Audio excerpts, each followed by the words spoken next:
And we're back on 7 Indiana Now. Kelly Trask with you, and we have a special show lined up for you today. And we've got a lot of special guests, including Don Wettrick for Startedup Foundation, but that's part of Hoosier Good News segment. For Hoosier Hustle, we have Jordan Rehart talking about the Reno Gang, and he's a Reno Gang enthusiast. And also we have the Corydon Historic Site, part of our Hoosier Homestead. And for Hoosier Happenings, we are going to feature Jordan Rehart again from Jackson County Visitor Center.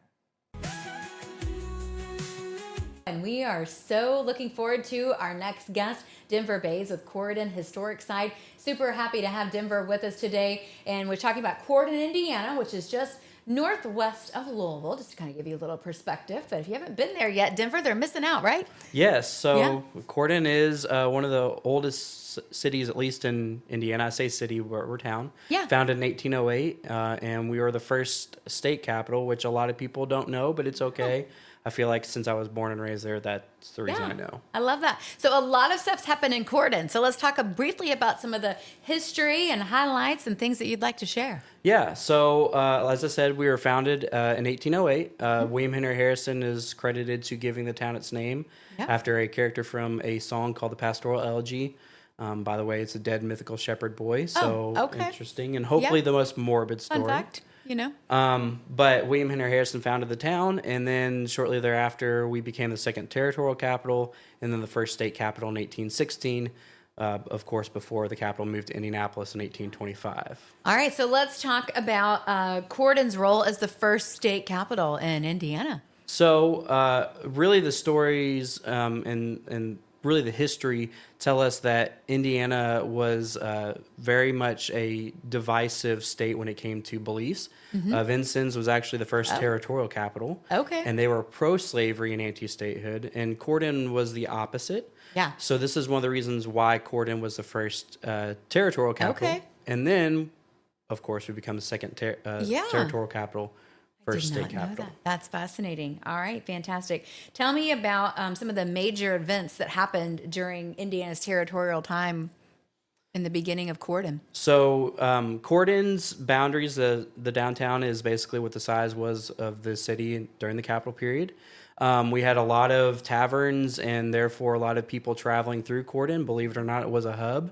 Even though today it's kind of... It's a hub. It's still a hub. Yes. And so basically, Corydon kind of grew from that point, and it was a political powerhouse in the terms that we are the head of what's called the Jennings faction, which is that pro-statehood, anti-slavery sect of Indiana government. I love that. So how long have you been part of the historic site there? So I've actually been there since August of 2016, so I was there for half of the bicentennial kickoff. Yeah, I love it. So let's go back in time a little bit and talk about how did the Civil War shape and that time frame shape the town? So a lot of people don't realize we did have a battle. It was called the Battle of Corydon. Granted, the battle was only about 30 minutes. That still counts. It still counts. Yeah. Technically, it is considered an official battle, not a skirmish. Okay. We had Union-trained home guard. Hold on a second. What's the difference between a skirmish and a battle? Like, is it length of time? I don't We're think just going to do a quick deep dive It's here. basically it's determined on whether or not the federal government recognizes it as. Oh, I see. But also, we had the benefit. We had a home guard, but they were trained by the Union Army and had a Union commander. It's not just citizens who have rifles and are fighting. Yeah. Which is more aligned with a skirmish. Okay. So we did have 400 trained home guard that were fighting against 2,000 well-trained Confederate cavalry. Oh. The battle was, again, 30 minutes. It did end in a Confederate victory, and we were under Confederate control. And unfortunately, the impact on the citizens is that a lot of people did have their property burned or seized by the Confederates. That's terrible. Yeah. So. Oh my goodness. Well, I think with that, based on a lot of history there, tell me about some of the educational programs that you offer to give kids and families kind of a look back into how Corydon got its wings. So our biggest contribution to education is school groups. We have thousands of fourth graders. Indiana history is kind of the curriculum. So we get those during the fall and the spring is our big time of year. And those are free to the students and the teachers. And we do have chaperones that, of course, do that. Yeah. So we're busy throughout those months. But we offer homeschool programs as well. at our Yeah, site. and that's grown for sure. Let's talk about this is kind of like, let's peel back the layers a little bit. We've kind of got the good stuff people need to know. Let's talk about the fun surprises or history or lore that kind of lurks inside the walls of Corydon. Stories you've heard or not sure if it's true, but we're still telling them today. Let's talk about that. So there's lots of tall tales. We like tall tales. Supposedly, during the Battle of Corydon, there was a guy who was shot in front of the Capitol building, which is the building, one of the buildings Right we there interpret. on the square, yeah. I have not found any records to state that it's true or false, Okay. but that's one of the stories. But also, there's a story that we supposedly close by near Mockport, in Harrison County, which is still our county. There is a headless ghost that runs around. Okay. But, I haven't seen anything. Haven't seen a headless ghost. Yeah. No. That's too bad. Or too good. I don't know. Depends on if you're the headless ghost or not. Yeah. All right. So let's, there's some neat tours too in the fall. People kind of can get behind the scenes and the nighttime stories of Corydon. I know I've done one of those, so it was super fun. Well, thank you. Yeah. So, Real Haunted Happenings, Dark Corners of Corydon is one of our biggest programs. It's almost always a sellout. I think we're going to add even more weekends. Generally, it is one weekend, but we're going to add some more. And it just not only highlights potential supernatural happenings at our site, but also the whole town. All right. So it is a lot of fun. And since you've seen it, Yes. I'm glad you enjoyed it. Yeah, it was. It was great. I did it several years ago and with some friends, so it was just super fun just to walk through the buildings and hear the stories and realize that if those walls could talk. And I love the history of Southern Indiana and all of our towns and things. So fantastic. Anything else you'd like to share about the Corydon Historic Site or anything along those lines? So we do a lot of programs throughout the year, and we're a part of a southeast region. So Culbertson Mansion in New Albany, Okay, yep. as well as Lanier Mansion in there, Madison, yes. is part of our region. We all do programs throughout the year. Okay. We have an upcoming program, and it kind of ties in with Corydon in the capital. In June 13th, we're doing a constitutional convention. So I'll be dressed up in costume, and All we'll right. talk about. Well, I'll be first person interpreting, basically writing the Constitution. Okay. And actually, participants will get a piece of the Constitution elm, in which that's the tree that they set underneath and finish the Constitution. Just That's a tiny super fun. piece, but it's still free. It Still comes with your. counts. Still counts. Right. Yeah, I love it.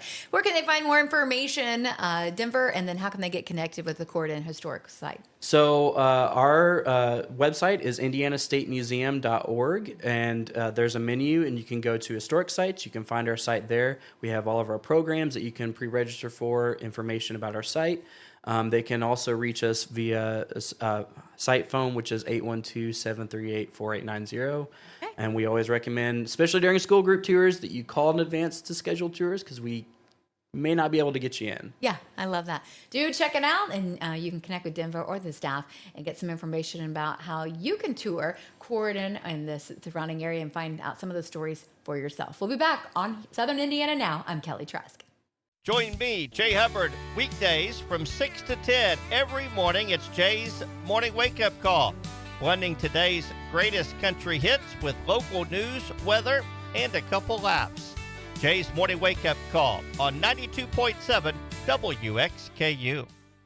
And we're back on Southern Indiana Now. Kelly Trask, joined by a special guest, Jordan Rehart, the man of many hats. And of course, if you listen to the show anytime, or especially if you've been in and around Southern Indiana, you've heard the name. But today, we're going to talk with Jordan more about the Reno Gang. So we're definitely excited to have Jordan with us today. Mm-hmm. And Jordan, first of all, you are a man of many hats, and I know we've had you featured in lots of different segments, but tell us about how you became kind of an expert in the Reno Gang. Yeah. All right, I wouldn't use the word expert, but just my position at the Jackson. There we go.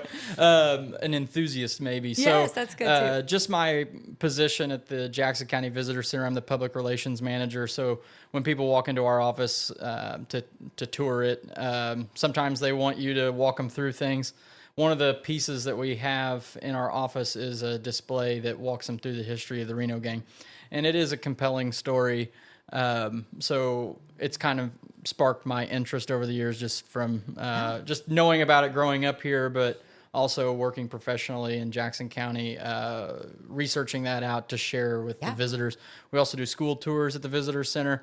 And, I've had kindergartners through, middle school students there. And you kind of have to share a story that's kind of interesting to them. And the Reno Gang always does it for them. It always does it. So someone just tuning in who may never heard of the Reno Gang, they're like, who are these dudes? We don't even know. Tell us a little bit about the background, who they are, kind of an overview of what they did and why it's so fascinating. Sure. So what they're actually known for is the world's first peacetime train robbery, which occurred October 6th, 1866 in Seymour, Indiana. So the Reno Gang was the Reno family. So it was led by John Reno, who was the second son, Frank Reno, oldest son, and then the younger ones, William and Simeon.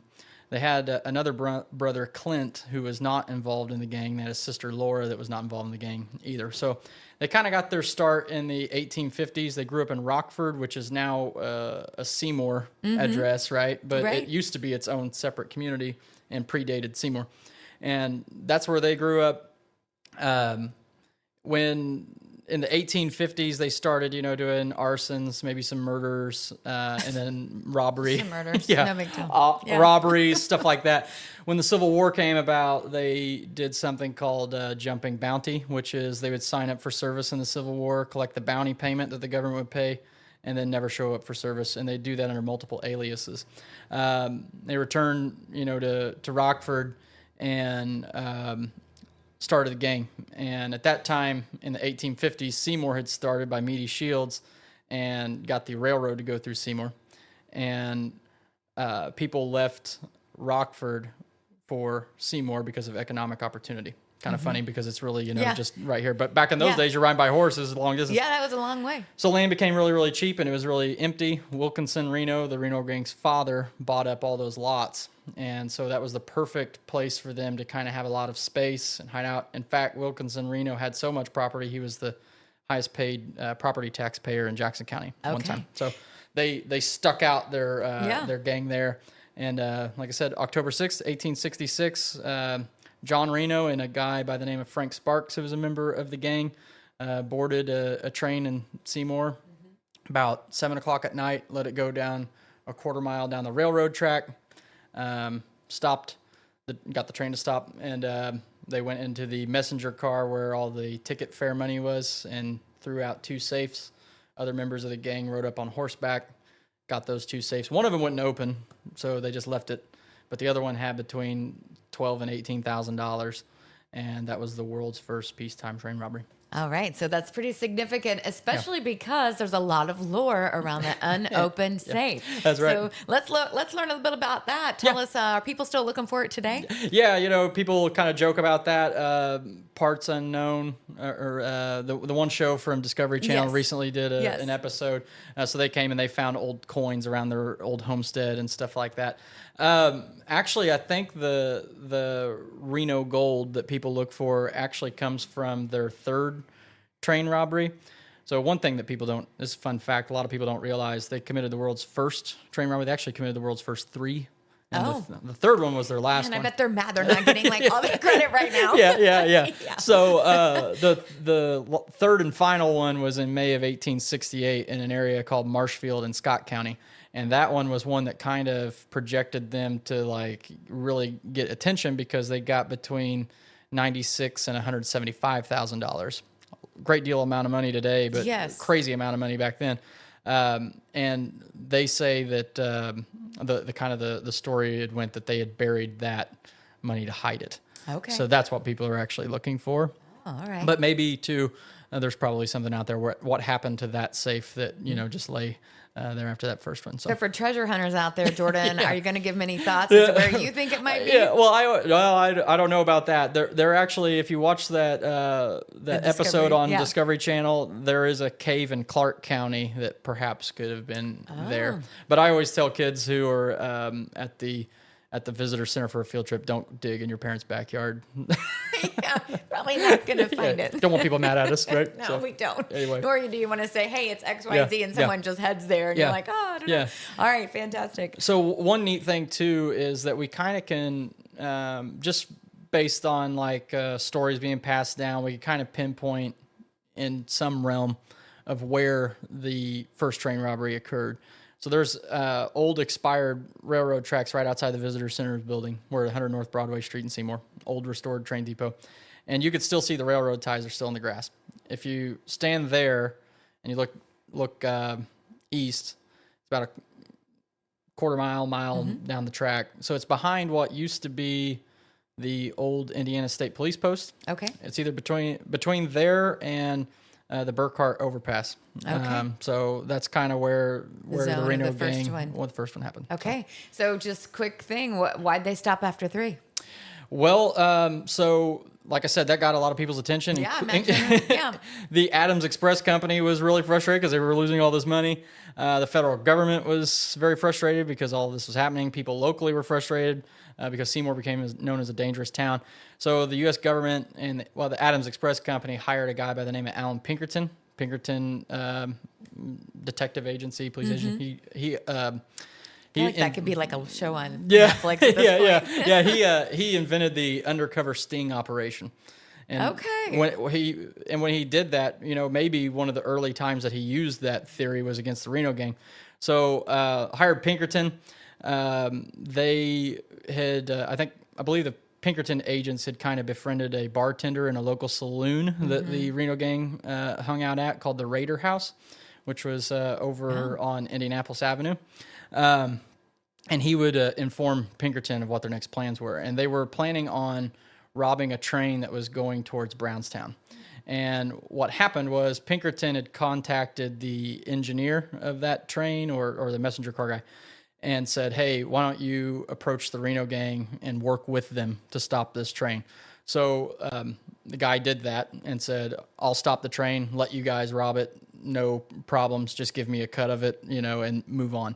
And what actually ended up happening, they stopped that train and the Pinkerton agents came up and there was a big shootout and the Reno Gang was finally arrested. So obviously for anybody who knows the Reno Gang, this story ends with some hangings by vigilante committee. Does not have a good ending. So members of the gang were being transported to jail. And on the edge of Seymour, what's now known as the Crossing, used to be Hangman's Crossing, there's some beech trees there, and the Vigilante Committee stopped the train on 2 occasions in July of 1868 and hung, between the 2 days, 8 members of the gang, none of which were the Reno brothers. Wow. And so law enforcement moved the Reno brothers and a guy by the name of Charles Anderson, a gang member, down to a jail cell in New Albany. The Vigilante Committee went down there, overtook the jail, actually shot the sheriff. Oh, wow. And overtook the jail and then hung. Sounds like a sequel. right.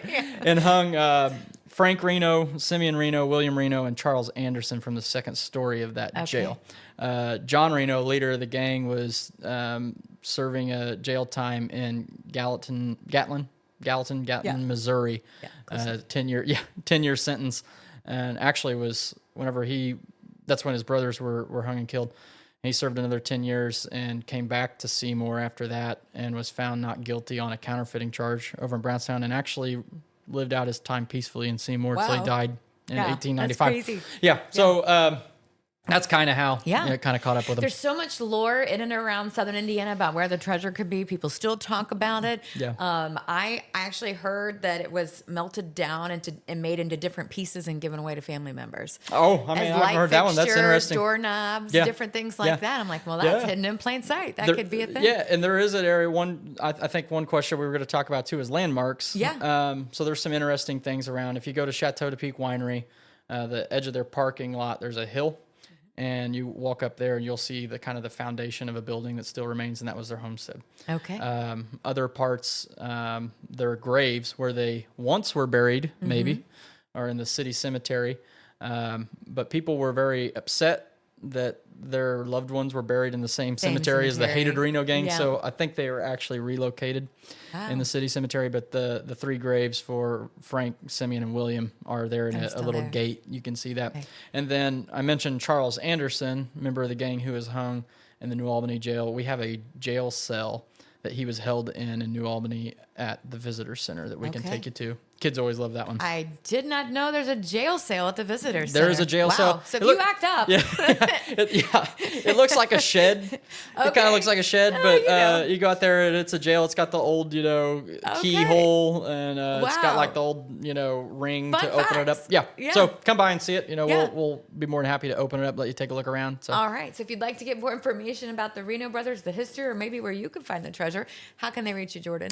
Just visit us at 100 North Broadway Street in Seymour. Give us a call, 812-524-1914. Log on to jacksoncountyin.com, and we can read a little bit about the Reno Gang, but just want to come by and visit us, we'd love to tell you more. All right. We'll be back on Southern Indiana Now.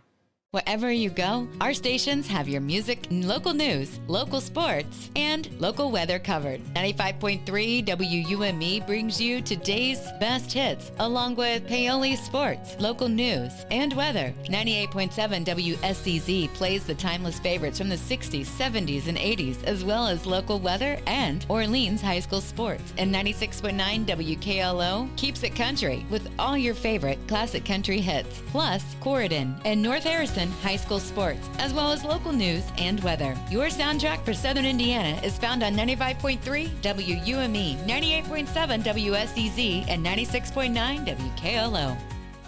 And we're back on Southern Indiana Now. Jordan Rehart with us, joining us from the Jackson County Visitor Center, talking about things happening in and around Southern Indiana. Of course, he's featured on our Hoosier Happening segment. Thank you so much for joining us, Jordan. Lots of things happening in Southern Indiana. Let's talk about it. What can people plan on doing, and what do they need to be taking with them? Yeah, this is kind of the time of year where our area really kind of scales up with the events. So we're going to first talk about tomorrow night, Seymour City Jam, the very first City Jam of the year. That's a popular free summer concert series in Seymour. That's at 6:30 p.m. Thursday, May 15th at Crossroads Community Park in Seymour. Blackwater Revival, it's a Doobie Brothers tribute band going to be awesome. Kicking things off. And there's going to be food truck sponsors that are going to be open up at 6 o'clock. So that's always a fun summer concert series. That's the third Thursday each month, May through September. That was my next question. If they miss tomorrow night, where else? There'll be lots of concerts throughout the summer, right? That's right. Yeah. That's right. So the City Jam in June, I won't get into all the dates, but the acts are going to be Ain't That America, a John Mellencamp tribute band. There's going to be a Toby Keith tribute band in July. Soul Express, good local Seymour band, going to be playing in August, and then it closes out Sounds of Summer with the Beach Boys tribute band. So you can find out more about that at SeymourMainStreet.org or JacksonCountyIN.com, where we maintain a calendar. Other things going on, Frühlingsfest, Knights Columbus Frühlingsfest going on, the 16th and 17th of May. That's 11 a.m. to 11 p.m. That's in the B&O parking lot, which is right behind the Knights Columbus and Seymour. That's going to have a lot of food vendors, similar to Oktoberfest. Frühlingsfest is German for, I think, Springfest or Friendsfest, something like that. Okay. Going to have a beer garden, going to have live music and entertainment. You can't have a German event without that. That's right. Yeah, German area. For sure. Got to have all that. All kinds of great food vendors and great live music. That event is completely free to enter, so all kinds of fun there. Hen and Chicks Barn Market coming up the 16th and 17th as well. This weekend's actually a really big weekend, so it's perfect timing for Hoosier Happenings. But Hen and Chicks going on 11 a.m. to 7 p.m. on Friday, 10 a.m. to 4 p.m. on Saturday. That's $5 admission. That's at the Three Bend Farm, 5602 East, 100 North. Wow, look at me. That's impressive. Look at me. Yeah, I'm always just like, turn left by the purple barn. Yeah. But good point, because just take US 50 and follow the signs. Yeah, it's really easy to get out there. Directions. Yeah, that's right. That's right. So also, since we just spoke about US 50, it's also the US 50 yard sale. I know, that's a huge thing. Yeah. So we like our deals in Southern Indiana. That's right. So I think there's no formal hours to the US 50 yard sales, but Thursday through Sunday. If you see someone open, looks like there's some stuff for sale, you stop. Yeah, be super careful, because that's true. It's pretty crazy. Yeah, the Southern Indiana Renaissance Fair is still going on through it's Saturdays and Sundays through let's see, the 24th and 20th through Memorial Day weekend. Okay. So that's going on. Southern Indiana Renaissance Fair going on through Memorial Day weekend. Super fun. People come from all over for that. That's right. Yeah. Renaissance Fair. jacksoncountyin.com. Yeah. Get your tickets there. And that's a really cool event. There's a different theme each weekend, so things kind of change up. There's food out there. There's all kinds of entertainment, even jousting. If you've, you know, jousting. I mean, yeah, I do. You like horses, don't you? Yeah, yeah. So jousting. I've never is cool. jousted on one, but you know. yeah, that's a kind of an old time thing. I still have time. Yeah, that's hopefully. right. That's right. I might add that to my life list. I don't know. Is that a thing? Do you have media event for jousting? Right. Maybe I don't know. That'll be the next episode of the podcast. But See, Jordan and I are right. jousting. Memorial Day weekend is a little bit slower event wise, but there's always Yeah. live music at places. Always something. Yeah. So and then there's some Memorial Day services that go on in Seymour. That's 11 a.m. on Monday of Memorial Day. The Brownstown one is in the afternoon on the Sunday before Memorial Day. But moving ahead to that first weekend in June is the Jackson County Antique Farm Machinery Show. Okay. So that is going on that Friday and Saturday. It is like 8 a.m. to 5 p.m. I think the admission is like $2 or something like that. This is perfect for kids because you get to see old time farm machinery equipment, old tractors. There's a tractor ride at 9 a.m. on Friday. And this year's theme, each year they have a different kind of brand that they feature. This year's John Deere. Okay. So that's really popular among a lot of people. Country song written about that. That's right. John Deere Green. That's right. Joe Diffie. Good tribute to Joe Diffie. That's I'm a big right. Joe Diffie fan. And there's also like live demonstrations going on there. There's like a flea market. There's some kids activities like different rides and stuff that go on with that. That is at the Jackson County Fairgrounds in Brownstown. So be sure to check that out. That's always a popular event as well. All right, love it. Well, you can find out more information. You can also reach out to the Jackson County Visitor Center. But of course, you can check out any of those specific websites that Jordan mentioned, and you'll have a great start to your summer planned right here in Southern Indiana. Join me, Jay Hubbard, weekdays from 6 to 10 every morning. It's Jay's Morning Wake Up Call, blending today's greatest country hits with local news, weather, and a couple laps.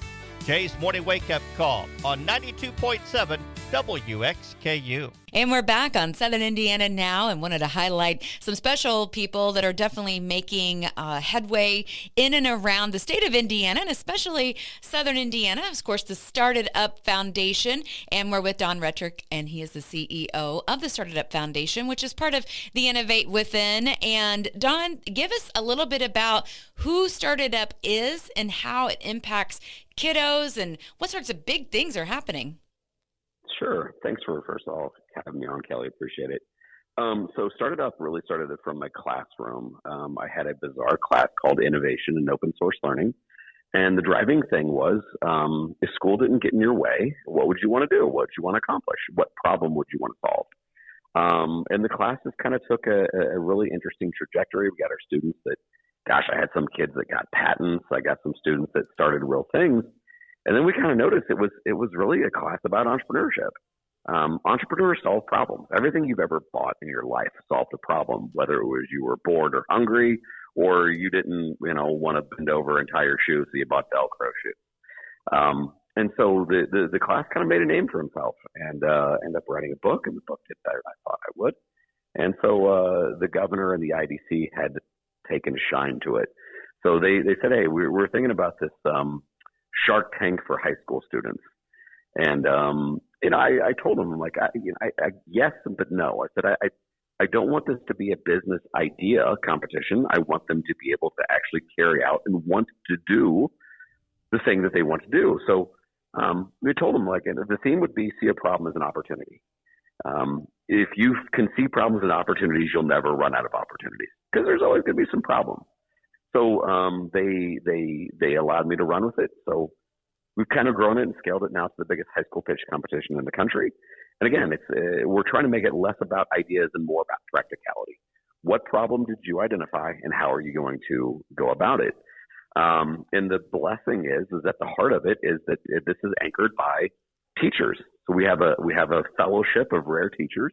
We normally have 2, sometimes 3 teachers per high school that they allow students to have time to ponder these things. And then most importantly, they open up their network. Kelly, you probably know this, but in a day and age where we talk about, well, it's not what you know, it's who you know. Factually speaking, no one knows more people than teachers.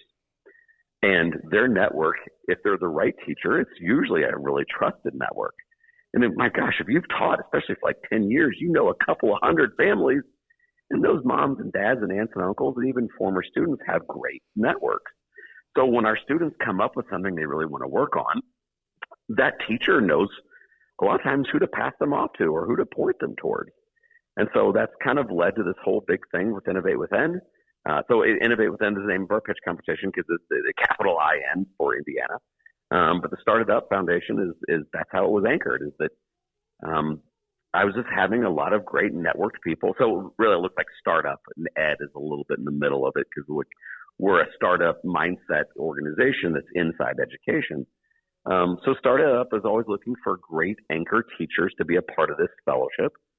And again, like I was saying before, these teachers give the students time and resources to solve problems, not necessarily for a grade, but to do it for real. And that's what we do. Yeah, I love it. So you recently just completed some regional finalists and district competitions. Let me hear a little bit about some of the winners in the past. I know when they move on from different regions, they go on to compete at state level, and then obviously in Washington, that's a pretty big deal. So let's talk about some of the past winners. And oh man, yeah, I know. I know I'd be hard to pick a favorite, but let's talk about that experience. I'll sprinkle a couple on different extremes. First of all, we're so glad that Southeast Indiana is really starting to come along. It was, without a doubt, our smallest participation. Central and especially Northwest Indiana, we had thousands of kids. So we're really excited that we're starting to find the right teachers and the right schools that really want to be a part of this. Student outcomes, one of my favorites, ironically, is from Southeast Indiana. Their problem, because again, most of them start with problems. Their problem was fishing lures do not come in the right color or consistency for crappie fishing in Southern Indiana. So these two young men started a thing called SIBCO. SIB stands for Southern Indiana Bait Company. And they made and manufactured their own plastic injected worms, shad, and crawdads. They were solving a specific problem. Gosh, we've had students also design some apps. Last year's winner, which has already made, these two young men are now living in San Francisco at age 18 because they're doing so well. But they had created an AI tool for law firms. I could get into the nitty gritty of it, but I'll just say they wrote a program. They have an AI tool for law firms. And then we've even had some students that took on social entrepreneurship on how to upcycle textile waste and how to turn it into dog toys to help their local animal shelter with sales. But this is year 8. And so when you said it's hard to pick a favorite, it's every year. It's something like, nuh-uh. Yeah. Last year's winner, this young lady was at first doing just cake pops locally. And then she started noticing that PTA and other small events started like getting her to do a lot. And then she realized that she found a hole in the home baked goods area. And so she started to work and basically sell her process and her materials to other home baked goods people and especially young people. So it's all over the place, but it's always solving some sort of a problem, not just a business for the sake of starting a business. I love that. So students can start getting information and getting started in August. Don, what's the best way they can connect with their school? And if it's not yet at their school, what's a good regional or statewide resource contact that they can reach out and get the ball rolling? Oh, man. If it's not at your school yet, if you're listening to this going, wait, is this at my daughter or son's school, at their high school? If the answer is no, first of all, you can always find us startedupfoundation.org. Sorry about the length of that. They can connect with me personally. I think the easiest way is on LinkedIn. My name is Don Wettrick, Wettrick. And if they are at a school, hit the ground running next year. Constantly be listening to people complain. Constantly be looking for problems that you think need to be solved. And, work with that teacher and, be able to come up with solutions. So startedupfoundation.org, LinkedIn, local teachers. Just love to work with all of them. All right. The point is, in Indiana, big things are happening, and we'll be back here on Southern Indiana Now. I'm Kelly Trask. We hope you've enjoyed this episode of Southern Indiana Now. Make sure you can check it out online at all the places, including Spotify, Apple, iHeart, our own YouTube channel, Southern Indiana Now. And of course, you can check out our website at southernindiananow.com.